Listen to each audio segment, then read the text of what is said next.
Today I'm going to teach you cocktail shaker skills or tin skills, showing you a couple of moves, these sequences right here, how to make your shaker skills look sexy, and we're going to work on some multiple object moves like this one. Yes.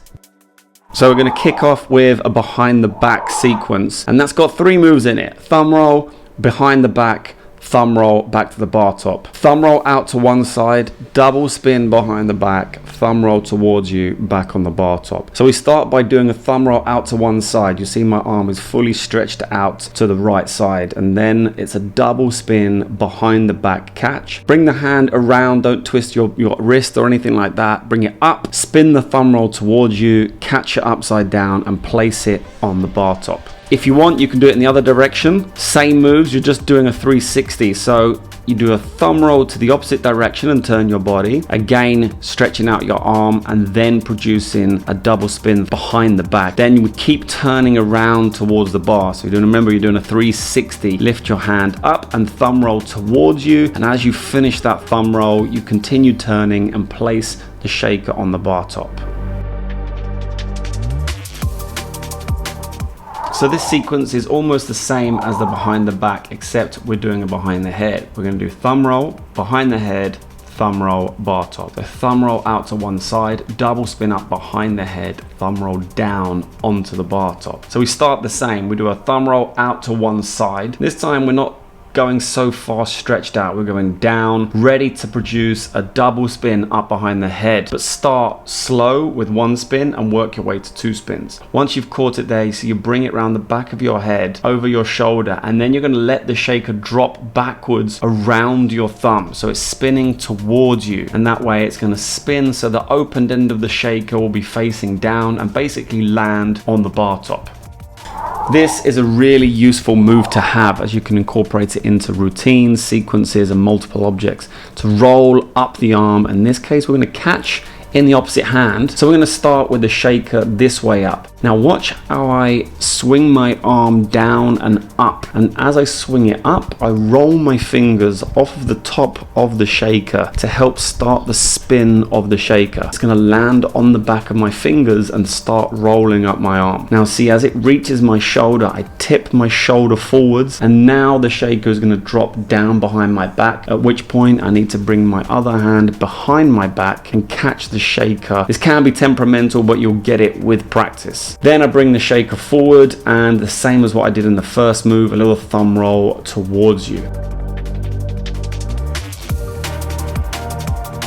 Now we can do an upgrade where we catch the shaker with the same arm we're rolling on. A lot more tricky, but as you see, as you roll up, everything starts the same until you get to the shoulder. You tip the shoulder forward, and now the arm which has been rolling the shaker is starting to move back more quickly before the shaker drops down onto the floor. Catch it in that same hand, and this time produce a quick palm spin and place the shaker on the bar top.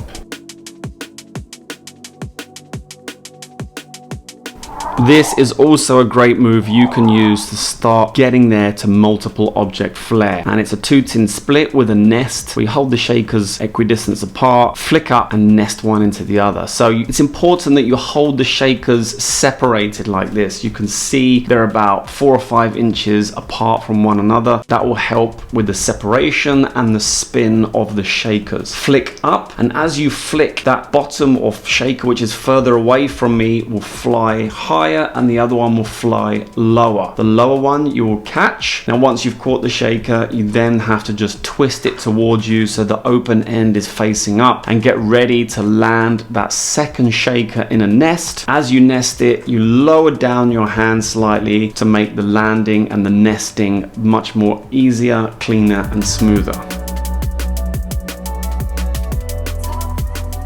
So here is the upgrade where we're gonna start snatching the shaker. You're gonna hold the shaker slightly differently. You've got your pinky and ring finger on the first shaker, your middle finger and your index finger on the second shaker. Now you're gonna hold them in tennis grab like so, and then you're gonna swing up, releasing that first shaker from your index and your middle finger, and let it slide off, continuing to hold on to the first shaker. That doesn't leave your hand. Once that shaker on the bottom has flown off, you're gonna grab hold of the whole shaker remaining in your hand, bring it back, and then as the shaker spins around, you're gonna snatch it out of the air.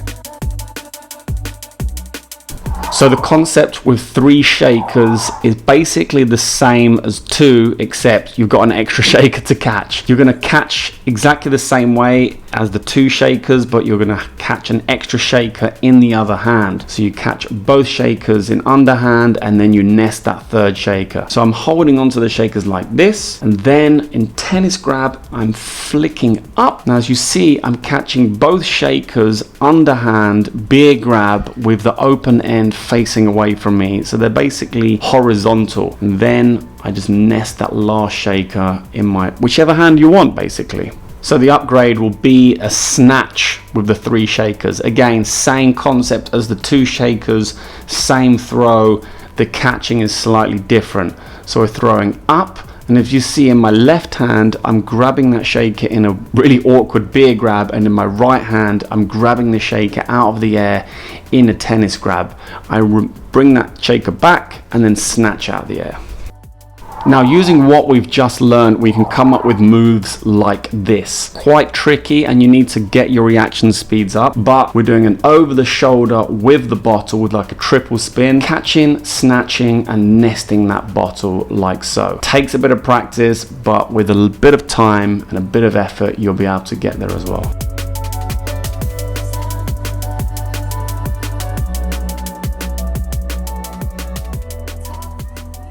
Quick side note, I'm organising an online Flair bartending cocktail competition. It's Battle of the Bottle, the 2nd edition. And if you go to battleofthebottle.com, you'll be able to find out a little bit more and pre-register for the competition. It's going to be held on the Avenue platform, and I'll leave a link down in the description for everything that you need to know.